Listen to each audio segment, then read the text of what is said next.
Welcome to Burlap Teachers. Enjoy the video. You need an Android device with settings access.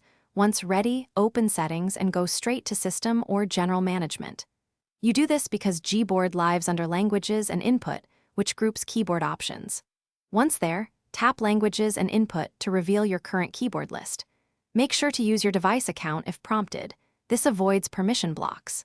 Now you're in the right place to add or open Gboard and proceed to enable or configure it. You'll choose Virtual Keyboard and then Manage Keyboards so you can toggle Gboard on. This is the critical middle step. Once you flip the Gboard switch, accept any permission prompts for features like microphone, suggestions, or clipboard so it functions fully. After enabling, go back and tap Gboard in the Virtual Keyboard list to open its settings page.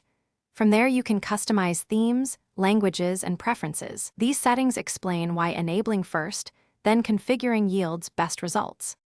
You can now open any text field, and the keyboard should appear.